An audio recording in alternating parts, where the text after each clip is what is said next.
Appreciate y'all continued support of this podcast as we grow and grow and grow. Goodness, we are halfway through the season going into game 7. Miami Hurricanes will face Stanford at 7 p.m. at the Hard Rock this Saturday night.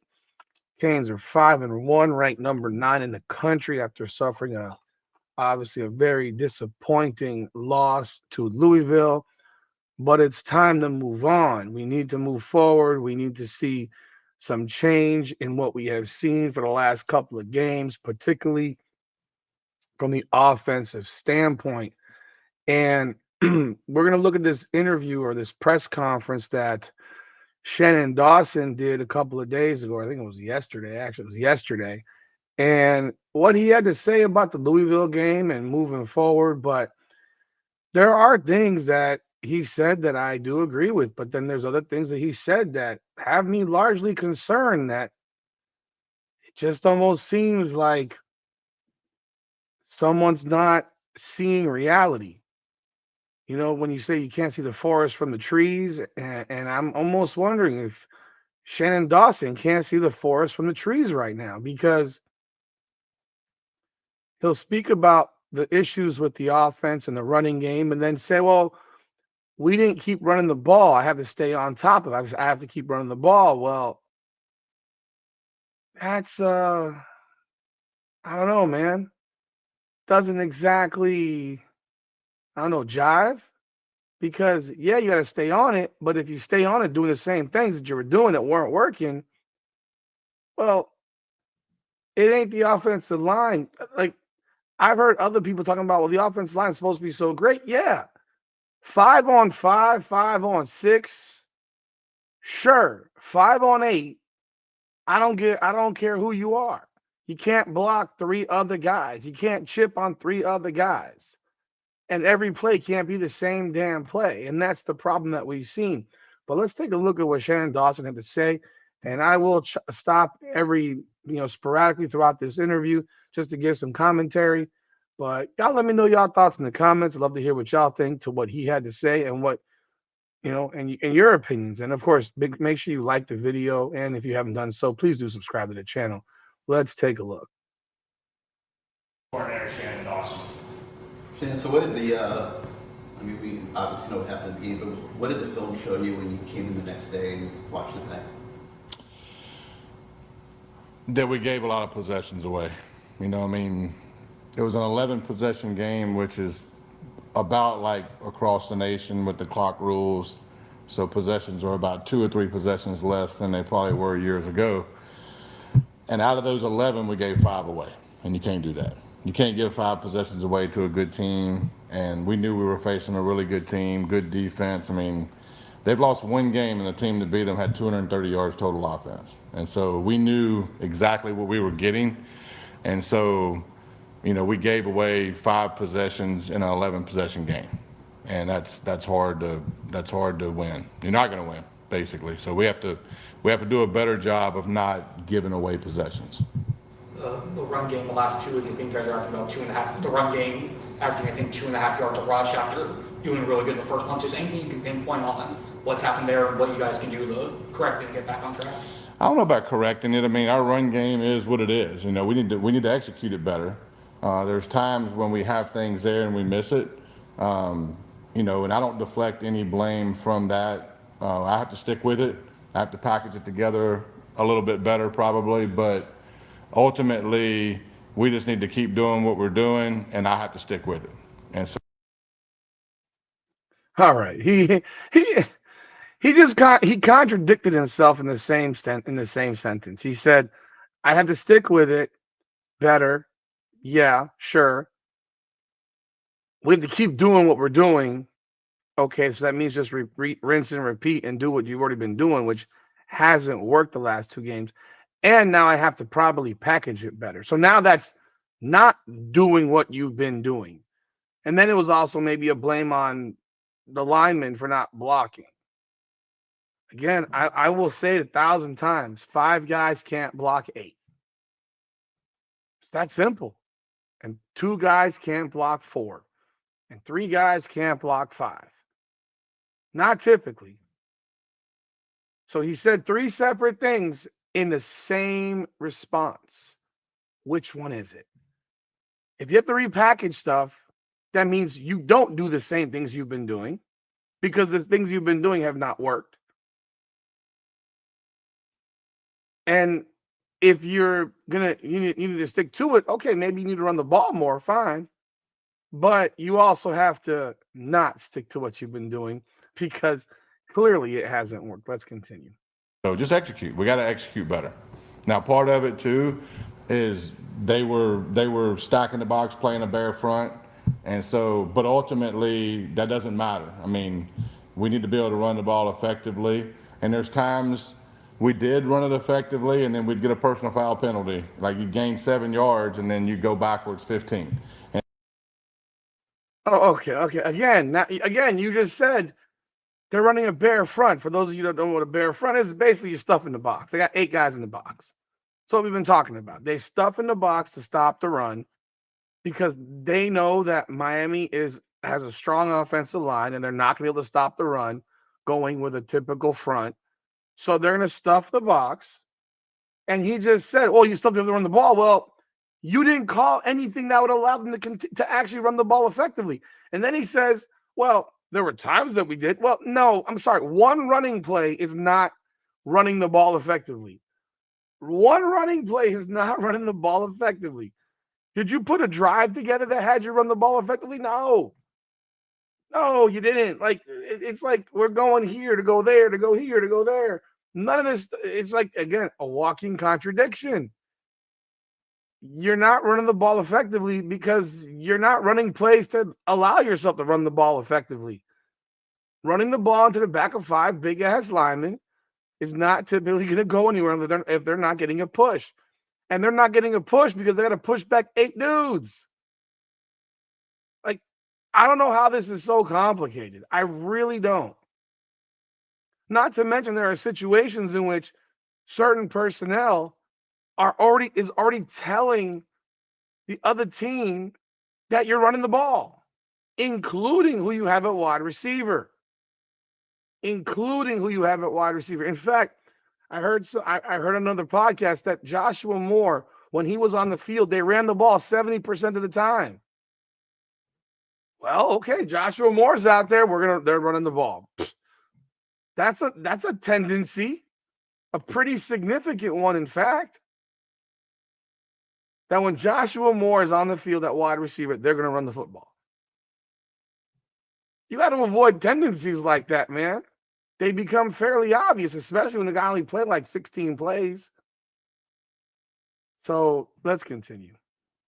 And so I think that in a way, sometimes that clouds my mind of it's not working. Well, it did. We just got a personal foul penalty, so I have to stick with it and we just have to execute it better. When the defense is stacking the box and kind of stymieing the run game, it seemed like on Friday, Carson was trying to, throw downfield a lot, and it worked on the second drive, but then, obviously had the few picks when trying to go downfield. Is there anything, like you said to him about in terms of, not trying to hit the home run on so many plays, that it's okay to take plays in the flat and stuff like that? Yeah, absolutely. I mean, we watch film and critique. Nobody shies away from what they need to do better, including myself.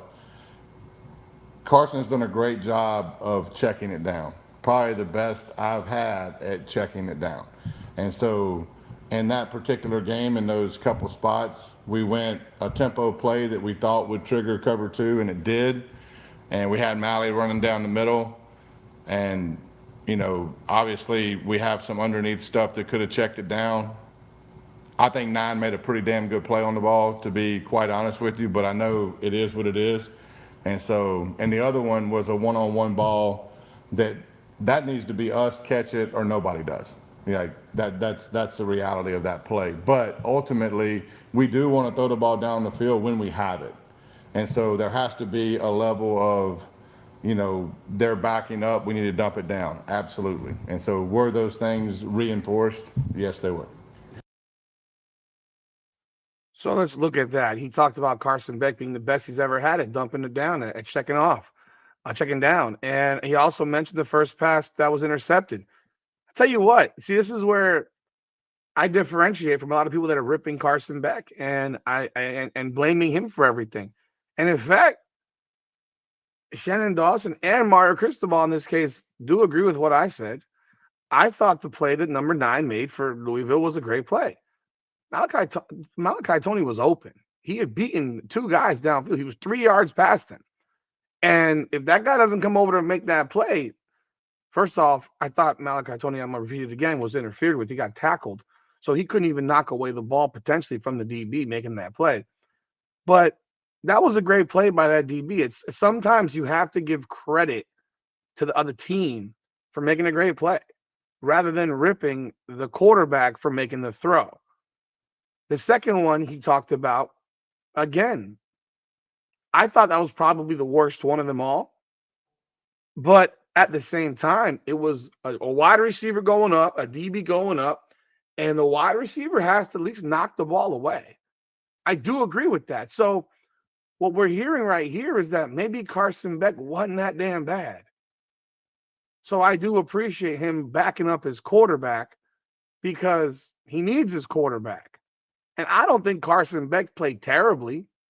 I don't think he played great, but I don't think he played terribly because the picks still happened. So you can't ignore them. And I mean, that's what it comes down to. But I thought a lot of people took a dump on Carson Beck. Say, oh, this is the Carson Beck that we saw at Georgia. Dude, he threw a ball that was picked off 40 yards down the field. And it was if you watch the FSU game, he threw perfect balls down the field. And they were just dropping right into the breadbasket. That one was about to drop into the breadbasket. And DB made a great play. Look how far over that DB came from. He must have run 20, 30 yards over to make that play. It's an impressive play. Sometimes you got to give credit to the playmaker. And the second one again, the wide receiver has to make sure that DB doesn't pick that ball off one way or the other. So let's continue. How has he kind of bounced back over the last few days after obviously, one of the tougher games in his career? He's fine. I mean, it's not, he's played enough football to have games like that. And so he was fine immediately after the game. He felt like we all did. Like he felt like we gave one away, and it sucks, but at some point you got to shake it off and you got to move on. You can't go back in time. We can't replay those plays that we missed. We have to learn from them, and when they come up again, we have to do better. And so he's played enough football to understand that this isn't one person's load to carry. If everybody's got their little bit of self-reflection to do, including myself. I have the biggest one.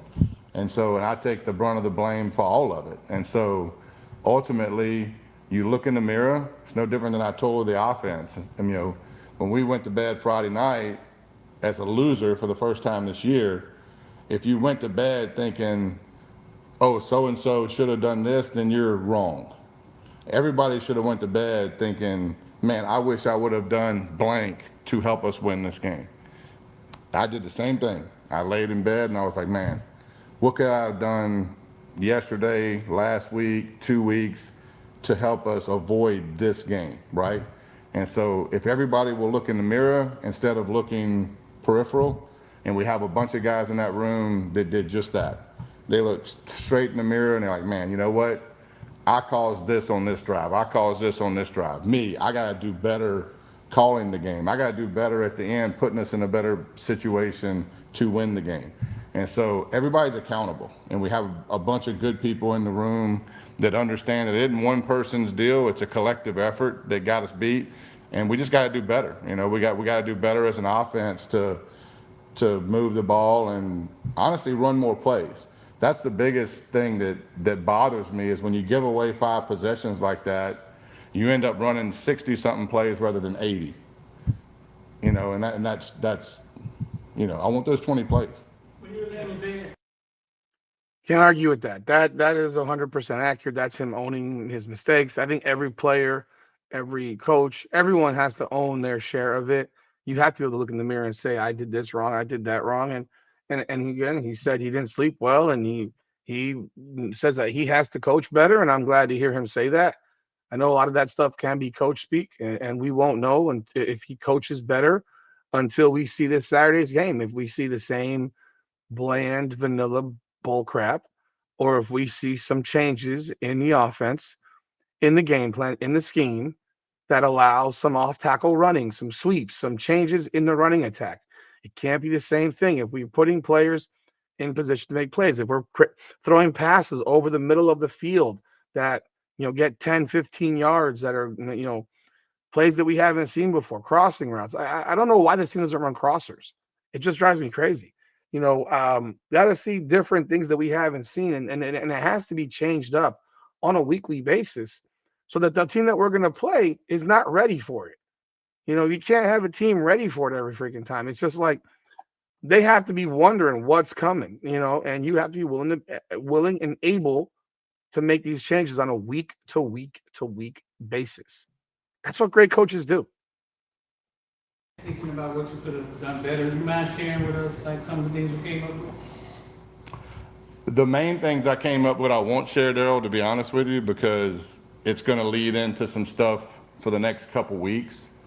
But ultimately, there was some things. There's specific things that I think in those certain situations that I could do better, call better, make clearer, in those particular situations, and that's coaching. I have to coach better in those situations. And so I thought we had a really good plan going into the game. We got punched in the face, to be quite honest with you. Our fourth play of the game, we're down 14-0. And so I thought we showed a lot of resilience coming back and fighting and putting ourselves in a situation where we had a chance to win the game. And then ultimately, we didn't deserve to win the game. We did not, and that's why we didn't win the game. They played better than we did. And there isn't one person in our room offensively when I asked that question today that said we did deserve to win. We didn't play our best, and we didn't deserve to win, and we didn't win. And you get what you deserve in this life. And so we're going to get ready and have a great practice tomorrow, and everybody's shake it off, and we're ready to roll with a positive attitude, and we're going to make it right. Shannon, what'd you make of the last? Again, I don't disagree. I don't think anyone really believes that they deserve to win the game. You would hope that they would win the game, but I don't think that anyone believes that they deserve to win. And I don't think they deserve to win. But but there are games where teams lose, where you hope that they can overcome all the crap, and they can find a way to win. And that's the thing that sometimes separates teams, is that you want that team to find a way to win when they may not deserve to win, if that makes any sense to people. Because there are plenty of games where teams don't play well, the great teams don't play well, and they find a way to win a game, regardless of the fact that they played like crap. But they found a way to get the job done, and that was what you were hoping you would see in that final drive, and unfortunately it didn't happen. But we'll see. We'll see what happens this weekend. Interception on that play, just how it played out. We obviously all heard Carson's comments. I mean, what I think about it is it's out of a timeout, and I got to do a better job with extreme clarity on what we need to do. And I point every finger at me on that play, because we're coming out of a timeout, and I got to do a better job putting our team in position to be successful in that particular situation. Correct me if I'm wrong on any of this, but in watching it back, it looks like they were taking away the middle of the field from you. There was a clear effort, both in the run game and in the pass game, to take away the middle of the field. Did you see it that way? And if you do see it that way, does that mean that maybe there's predictability that you're looking at? I mean, people look at analytics on our run game. They say we run up the middle 78% of the time. I don't know what the number is today, but you probably Gary, you know what the number is. No, I swear I don't, but you probably do. But do you look at predictability in situations like that? I do, and this is the answer is this. When teams play us, they mix stuff up more than they do when they don't. Does that make sense? And so to say that they took the middle of the field away would be less than honest assessment by you, even though I think you do have your probably stats in your head. But they played a lot of split coverage that they hadn't been playing. When we tempoed, they went Tampa. So I thought they did a really good job, to give them credit, of mixing up fronts and coverages. And so ultimately, in our pass game, it don't matter what coverage you're in. It really doesn't. Like that's why ours is a little bit different than a lot of other people's. Ours is progression based. So your eyes need to be burnt on your reads. You know, it's 1, 2, 3, check down. You know, so to me, like sitting here obsessing about what they took away, that doesn't really help me much. What helps me is there's an avenue of finding the open guy in our offense, and that avenue and that journey is burning your eyes on your reads, because your reads will take you to the open guy. Does that make sense? And so, I don't know if that answered your question or not. And then I wanted to ask you just about the unevenness of performances. Let me jump on that one. When he made that statement there about the teams are doing things that are different against them and they've done against anybody else before and anybody else after it, that's a sign of respect. That's a sign of acknowledgement. That's a sign of telling you, we know how good that offensive line is. We know that we have to take away the running attack. And this is about the running game, because they're not taking a whole lot away in the passing game. I mean, Carson Beck still threw for 270 yards, I believe it was, something like that. He was still 25 of 35. It wasn't like he didn't complete passes. But when you make that statement, that to me, that bothers me, because you should have been prepared for that. People say, well, you can't prepare for what you don't know. But no, you do know. Your brain, your intellect, your experience as a coach should have you prepared for the fact that you know that what you have on that offensive line is dominant. And if they just come out there and just roll out a regular front, you're going to run the ball down their throat for 200 yards. You're just gonna, and you're going to beat them down. And in this case, you should be prepared for the fact that they're going to do something different that you've never seen before. And because that's going to happen, you need to have different things in play. You need to have different options in play. And so when he says that, he saw it against Florida State. He now saw it again against Louisville. He's going to see it the rest of the season. He has to have an answer. And I'm not saying that you can't run the ball the same way you've run the ball in the past and not have that as part of your game plan. But it cannot be your entire running attack game plan, especially in the run game. It cannot be how you run the ball every time. There has to be some level of adjustment. There has to be some change so that they can't just sit on this. Because if they're sitting on it and you do nothing different, then you're playing right into their hands. Whereas if you make some adjustments, well, now they have to adjust. And now you can go back to your bread and butter, because now you're stretching wide. You're going off tackle. You're doing different types of things. Hell, they don't run any running back screens. Haven't seen any halfback screens. So I've seen plenty of wide receiver screens. Haven't seen any halfback screens. So it bugs me. It bugs me, and I just don't understand why he wasn't already prepared for that going into Louisville. And it's probably a product of football. And I asked Coach about it too. I mean, the O-line plays great for the first several games of the season, struggled the other night. Carson had been really good, as you said, on check downs and everything earlier in the season. The other night, he really wasn't. Like, what creates that unevenness in performance? I think you got to give the other team credit at times. You know, I think Louisville played really good on defense, but I would go at you a little bit about groups not playing bad, because we shared the badness in that game. Does that make sense? Like it kind of went in every position group at times. And to sit here and say, well, the O-line played bad, that's really not fair to them, because there was a lot of plays that were blocked up perfectly. There was a lot of times we got a lot of time to throw the ball, right? Was there a handful of times when that wasn't the case? Yes. And there typically is in the course of a game. There were times where run game was blocked up perfectly and we just missed it. There was times when it wasn't.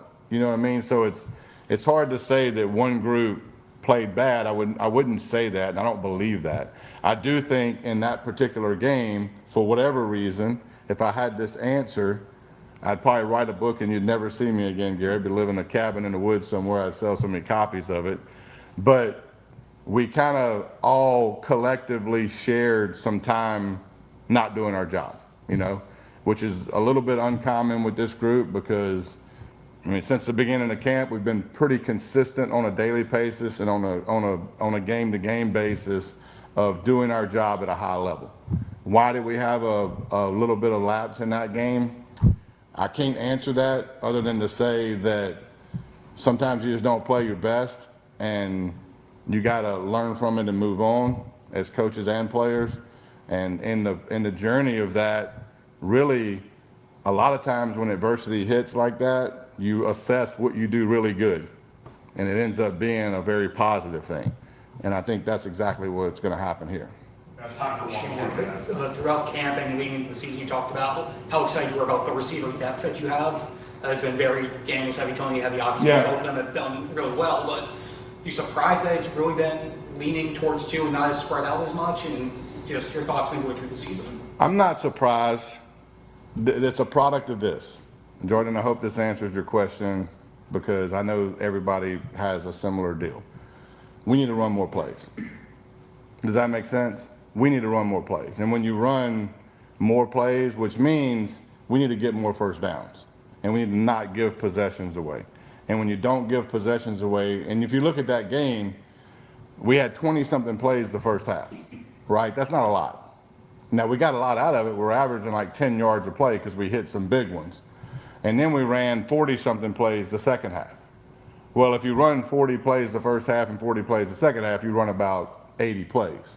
I'm not saying that I don't have a goal in mind of like I want to run X number of plays a game because the flow of the game kind of dictates that in a lot of ways. But I want to run more than we're running. And if we can get to running more plays, I think we're going to see a lot more people in there and their opportunities will come. But we got to run more plays because starters are starters for a reason. And when you're not running a lot of plays, then the flow of the game is not dictating to play a lot of people. Does that make sense? Awesome. Appreciate it, guys. Thank you. So that's Shannon Dawson. I want to focus on comment on the comments about the offensive line. I don't think the offensive line played all that poorly. I really don't. And I think the offensive line is getting a little bit shit on. They can only do what they can do. They can only, like I said, it was blocked perfectly, but it didn't hit. It didn't hit because you didn't have enough guys to block. Because they did every one of them did their job. But if there's not enough of them to block what Louisville has coming at them, then it doesn't matter if it was blocked perfectly because there's not enough guys to block. And him talking about it. So I don't really blame the O-line. Carson Beck didn't get sacked. Carson Beck did not get sacked in this game. He had time to throw. Outside of the one play that he threw a pick, the third pick he threw, where the left guard just whiffed on the block, he had time to throw. So I don't really buy that stuff that the line played all that poorly. I don't think they played poorly. I just don't think there's I just don't think that the running attack is conducive for what they've got out there. You have to adjust to what you're seeing, and if what you're running is the same crap, you have to make that 8-man front not matter. I mean, we could talk about the defensive woes and lapses and all the missed tackles in this particular game, but if Miami scores points, Miami wins this game because the defense got cracked in the first quarter, and from the third to the fourth, they did a fairly good job. We give them 10 points. Yeah, we could look back on that cross that went for a touchdown that made it 24-13. You're like, oh, my God. But it's going to happen. If you told me before this game that Miami scored 21 points, and, the mention of how Virginia only had 230 yards, well, Miami had way more than that. Miami had like 340 or something like that. Miami had a lot more yards. I mean, I don't remember exactly how many yards Miami had in this game, but Miami had a lot more than 230 yards or 240 yards. Miami had in their particular game. Let's see here, just to look back at it. Miami had 334 yards. It wasn't like Miami's offense got shut down. It was the rushing attack that didn't go anywhere because nothing changed.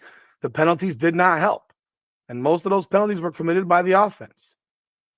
Turnovers. He keeps giving away possessions. I mean, he mentions the amount of plays. We need more plays. Yeah, but you know what? You didn't have them. So you have to take advantage of the chances that you did have.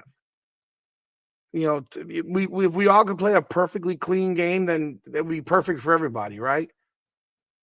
You know, so again, it's a complete team effort. They lost the game. But they have to get it together, and they have to. He has to show us that what he just gave us was not a bunch of lip service. It was not a bunch of lip service. So, and that starts with let's see what happens with the running attack, and let's see if he goes wide a little bit and goes off tackle and does some pitches, does some misdirection, maybe does some reverses earlier in the game to try to take Stanford out because Stanford's going to be in an 8-man front. I don't think Miami's going to see a non-8-man front the rest of the way until they show that they can adjust to make the 8-man front not work. And what that means, pulling guards, pulling tackles, something different that you haven't seen before, they haven't seen before, which will force them to make an adjustment. Y'all let me know y'all thoughts in the comments. Hit that like button, subscribe to the channel, ring the bell again. Let me know what y'all thoughts are, what he had to say, and my comments on this situation as well. That's all I got. Appreciate y'all. Again, hit that like button, subscribe to the channel, ring the bell. This is Hurricanes Unfiltered, powered by Come On Now, the podcast. Come on now.